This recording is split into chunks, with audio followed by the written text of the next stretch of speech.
में मैं उपस्थित हुआ हूँ। शिक्षक समाज के द्वारा जो आमंत्रण मुझे मिला है और आज के कार्यक्रम में मैं देख रहा हूँ कि शिक्षकों का एक संवाद चल रहा है।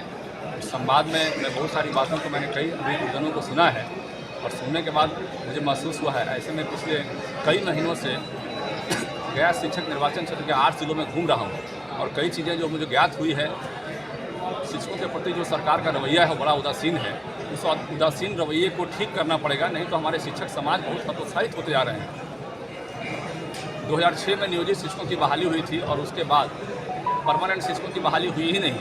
जब उस वक्त बहाली हुई थी तो परमानेंट शिक्षकों की संख्या कम थी और नियोजित शिक्षकों की संख्या उस वक्त स्टार्ट किया गया था। तो आज तक उसी नियोजित शिक्षकों के हवाले और ये कहिए कि उन्हीं के सहारे आज तक सारा शिक्षा व्यवस्था को हम लोग लेके चल रहे हैं, चाहे वो माध्यमिक विद्यालय हो चाहे उच्च माध्यमिक विद्यालय हो। लेकिन उनके वेतनमान की समस्या को हम सॉल्व नहीं कर पा रहे हैं। एक तरफ सरकार के पास जो पूरी शासन व्यवस्था है, तो शासन व्यवस्था में शिक्षा की व्यवस्था भी एक बड़ा पार्ट है। बजट का एक बड़ा पार्ट 39,000 करोड़ से ऊपर शिक्षा व्यवस्था पर खर्च होती है। लेकिन अफसोस इस बात का है कि 15% के आसपास ही शिक्षकों के वेतन पर खर्च होता है। बाकी 85% से अधिक पैसा जो है और 85% के पास जो पैसा है लोक लुभावन जो कार्यक्रम सरकार के चलाए जाते हैं उस पर खर्च होता है।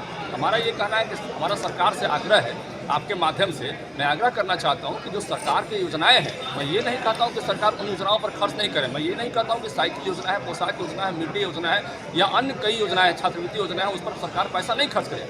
लेकिन सरकार को ये सोचना होगा कि 39,000 करोड़ में यदि हम 700 से 800 करोड़ का रीएडजस्टमेंट पैसे का करते हैं तो शिक्षक समाज के पूरे बिहार की जो समस्या है उसमें से 90% समस्याओं का समाधान होता है। राज्यकर्मी का दर्जा देने में बहुत ज़्यादा पैसा का प्रॉब्लम नहीं है और यदि आपको अधिक पैसा नहीं है आपके खजाने में तो इन्हीं पैसे को रीएडजस्टमेंट करके राज्यकर्मी का आप दर्जा दे दिए साहब। तो इनसे शिक्षक समस्याओं को, शिक्षक जो समस्याओं से जूझ रहे हैं उसमें से मैक्सिमम समस्या का समाधान हो जाएगा।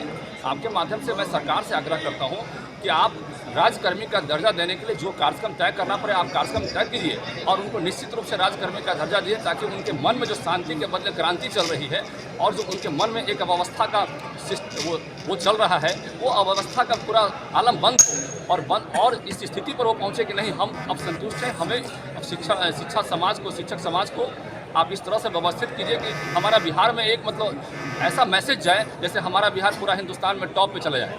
हम बिहार को हमेशा चाहते हैं कि हिंदुस्तान के उच्च पायदान पे ले जाएं, लेकिन पिछड़ेपन के पायदान पर हम 17वें नंबर से 16वें नंबर पे नहीं आ पाए। इसका कारण है कि हम जो शिक्षा व्यवस्था को लागू करना चाहते हैं जिस